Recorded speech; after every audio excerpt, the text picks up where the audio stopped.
તો ચલો થઈ ગયું છે આજે પૂરી શાક અને ખીર રેડી. કૃષ્ણને જમાડી લઈએ અને આપણે જમી લઈએ. પિતૃઓને જમાડી દીધા. હેલો, કેમ છો બધા?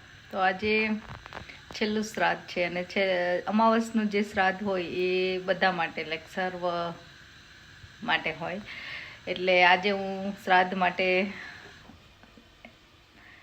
ભાવપૂર્વક બનાવીશું. અહીંયા હમણાં કાગડા તો કંઈ દેખાતા નથી, પણ તોય એમ થાય કે મેં એ રિચ્યુઅલ કરી. તો આજે બનવાની છે ખીર, પૂરી અને બટેકાનું શાક હશે. તો ચલો ફટાફટ બનાવી લઈએ. અને તમે પણ, હું બીજા કંઈ શ્રાદ્ધ કર્યા નથી કે મને યાદ નથી હોતા બધાના કયા દિવસે હોય ને એવી રીતે, પણ આ છેલ્લું શ્રાદ્ધ છે એટલે ઈચ્છા હતી કે આજે બધા માટે હોય, એટલા માટે આજે શ્રાદ્ધની વિધિ કરીશું. તો ચલો, તો ખીર બનાવીશું. ખીર માટે મેં રાઈસ લઈ લીધા છે વોશ કરીને, અને એમાં આપણે દૂધ એડ કરીશું અને હવે ઉકળવા દઈશું ને ચોખ્ખાને ચડવા દઈશું અંદર. આપણે પૂરીનો લોટ બાંધીશું. પૂરી તમને કેવી ભાવે, મોળી કે મસાલાવાળી? અમને મસાલાવાળી ભાવે છે એટલે હું આજે મસાલાવાળી પૂરી બનાવીશ. તો મેં થોડો અજમો, થોડું તેલ, સોલ્ટ,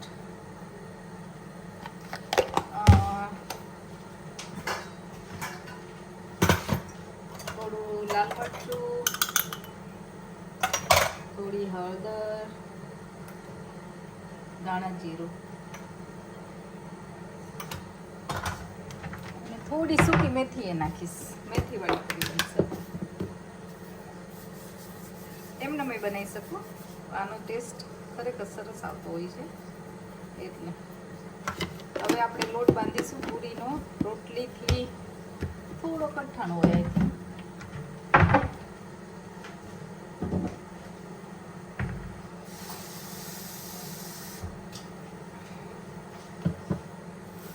બધું મિક્સ કરી સરસ આપણે લોટ બાંધીશું.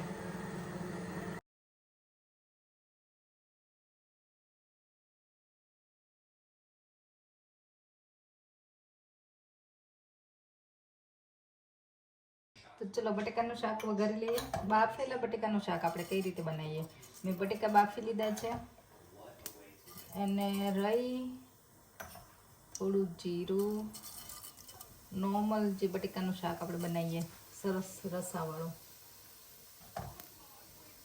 મેથી ગમે મને એટલે મેથી નાખીશ થોડી. હિંગ, હળદર, અને અમે ટમાટો અને મરચાં કાપેલા હતા અને થોડો લીમડો. રાઈ ફૂટે એટલે આપણે બધું એડ કરીશું.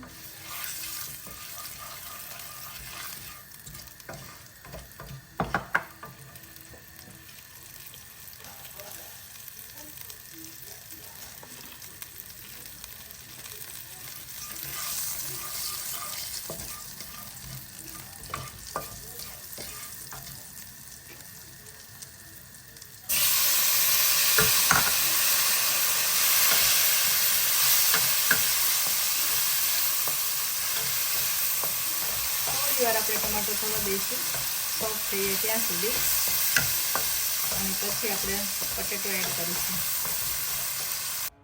તો આ ખીર થઈ ગઈ છે મસ્ત રેડી. ઇઝ ઓલમોસ્ટ ઉભરાઈ જવાની તૈયારીમાં હતી, પણ ઉભરાણી નહીં એકચ્યુઅલી. અને મેં થોડું અંદર કેસર એડ કરી દીધું છે, અને થોડા નટ્સ આપણે એડ કરી દઈશું. તમને કેવી ખીર ભાવે, ઠંડી કે ગરમ? કમેન્ટમાં જણાવજો. ચા તને કેવી ભાવે, ઠંડી?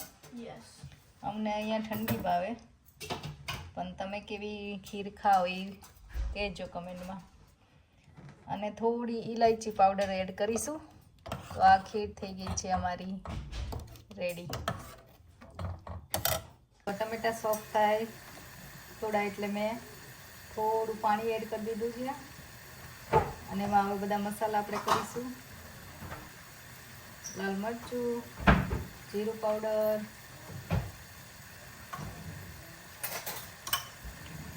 ગરમ મસાલો બધું એડ કરીશું આપણે.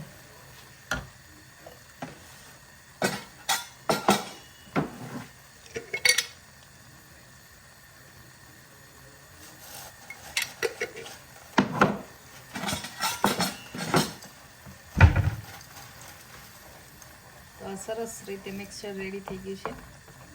હવે આપણે એમાં બટેકા એડ કરી દઈશું.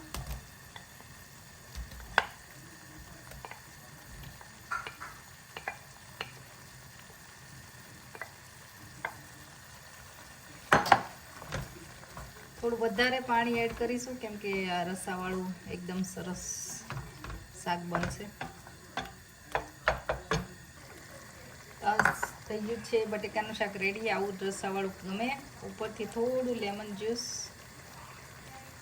અને કોથમીર એડ કરી લઈશું અને આપણે ગેસ બંધ કરી દઈશું. તો આ શાક થઈ ગયું છે રેડી.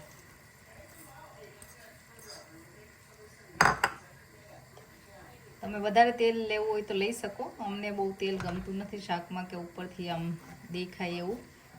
પણ ઓફકોર્સ બાકી બધે જે શાક બનતા હોય બટેકાનું આવી રીતનું એમાં ઉપર તરી વળે કે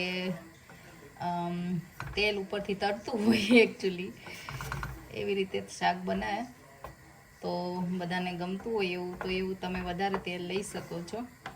પણ આ મારું બટેકાનું શાક થઈ ગયું છે રેડી. તો ચલો થઈ ગયું છે આજે પૂરી શાક અને ખીર રેડી. કૃષ્ણને જમાડી લઈએ અને આપણે જમી લઈએ. પિતૃઓને જમાડી દીધા. આજે પૂરી શાક અને ખીર. પૂરી શાક અને ખીર. Yeah. ખીર તો બહુ ભાવસ ને કેમ? Yeah. જાતને ખીર ભાવે? એ કેવી બનાવી છે મમ્માએ? Good. સારી બની? Yeah. બસ જમવા બેસી ગયા? બેસી ગયા જમવા. જાતને સેવ જમી લીધું આજે. એ જ તો ને, મારી રાહ કોઈ ન જોઈએ આજે. કોઈ ન જોઈ તો મોડા હોય એટલે ઈ બેન કામ હોય પછી હોમવર્ક હોય. ના છે ચલો. આજે વળી પૂરી શાક ને ખીર. ખીર આજે છેલ્લું શ્રાદ્ધ છે ને અચ્છા ઓકે સમજાઈ ગયું. એના માટે થઈને બનાવી હતું. સરસ. ખીર ખાવા માટે સાયન્ટિફિક રીઝન હોય ખબર તમને શરદ ઋતુમાં? શું વાત છે? તો જે પિત્ત થાય આ શરદ ઋતુમાં એમ કે એ ના થાય એના માટે દૂધની આઈટમ ખાવાની અને ખીર સ્પેશિયલી ઓકે. એટલે દૂધ ને રાઈસ ભેગા થાય કામ કરે. સાચી વાત. તો આજે છે ખીર શાક પૂરી બરાબર. ચલો જમવા તો આજે. તો આવી જ નવી નવી રેસીપી આઈ હોપ કે તમે મારી એન્જોય કરતા હોય. મને ક્વિક રેસીપી વધારે ગમતી હોય છે તો હું એવી તેવી સરસ રેસીપી શેર કરું છું. તો પ્લીઝ તમને ગમતી હોય તો લાઇક શેર એન્ડ સબસ્ક્રાઈબ મારી ચેનલ. તો તમને આવી જ સરસ નવી નવી રેસીપી મળતી રહેશે. અને નેક્સ્ટ કઈ રેસીપી મળશે એના માટે ડોન્ટ ફર્ગેટ ટુ સબસ્ક્રાઈબ તો તમને નોટિફિકેશન પણ મળતા રહે. Thank you.